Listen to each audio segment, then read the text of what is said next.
একটু কল্পনা করুন তো, এমন এক জমিদারের কথা যার নাম শুনলে গভীর ঘুমে থাকা মানুষও আত্মে উঠত ভয়ে, যাদের প্রতাপে থরথর করে কাঁপত পুরো এলাকা। সেই ভয়ঙ্কর অত্যাচারী রাজারা কালের নিয়মে হারিয়ে গেলেও তাদের তৈরি মঠগুলো আজও যেন ছড়িয়ে বেড়ায় এক অদৃশ্য আতঙ্ক।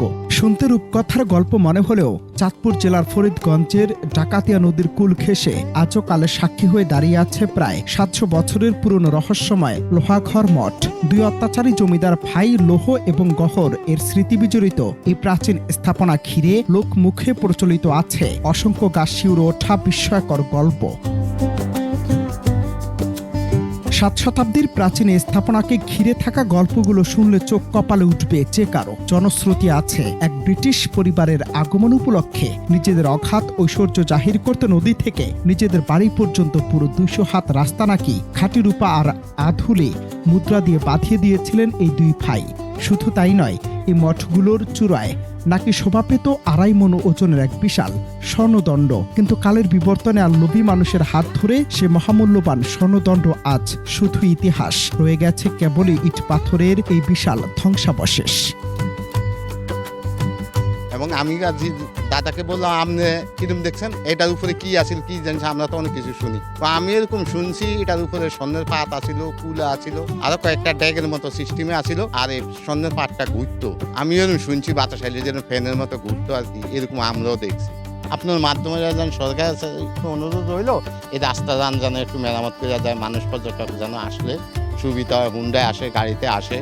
শুধু তাই নয়, দীর্ঘকাল ধরে চরম অবহেলায় পড়ে থাকা ঐতিহ্যের এই অনন্য নিদর্শনকে বিলুপ্তির হাত থেকে বাঁচাতে সম্প্রতি এগিয়ে এসেছে কুমিল্লা প্রত্নতত্ত্ব অধিদপ্তর। প্রায় ২০,৫০,০০০ টাকা ব্যয়ে শুরু হয়েছে এর সংস্কার কাজ, যার ফলে একটি মঠের পূর্ণাঙ্গ এবং বাকি দুটির আংশিক সংস্কার সম্পূর্ণ হয়ে পেয়েছে এক নতুন নান্দনিক রূপ। প্রাচীন ইতিহাস আর আধুনিক সংস্কারের এই মেলবন্ধনে লোহাগড় মঠ এখন সামাজিক যোগাযোগ মাধ্যমেও বেশ জনপ্রিয়। দূর দূরান্ত থেকে ইতিহাস প্রেমী ও ভ্রমণ পিপাসুরা ছুটে আসছেন ৭০০ বছরের পুরনো এই ইতিহাসের স্পর্শ পেতে।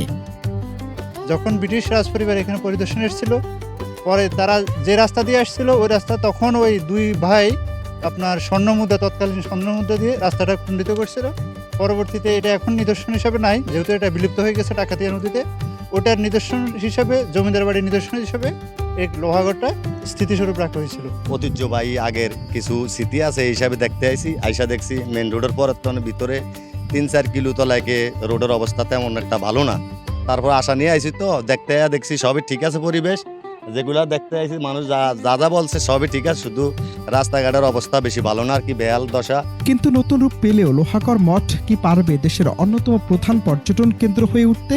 স্থানীয় দর্শনার্থীদের অভিযোগ, সরকারি উদ্যোগে মঠ সংস্কার করা হলেও এখানে আসার যাতায়াত ব্যবস্থা এখনো অত্যন্ত নাজুক। মঠ প্রাঙ্গণে ছবি তোলা ছাড়া পর্যটকদের বসার মতো কোনো বৈঠকখানা বা ন্যূনতম নাগরিক সুযোগ সুবিধা নেই। উন্নত সড়ক যোগাযোগ ও পর্যটন বান্ধব পরিবেশ নিশ্চিত করা গেলে চাঁদপুরের মানচিত্রে এটি যোগ করতে পারে নতুন এক অর্থনৈতিক মাত্রা।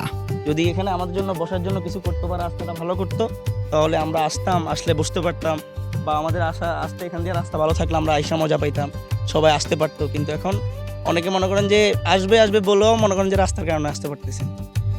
অনন্ত হাসান মাসুদ, বাংলা টিভি।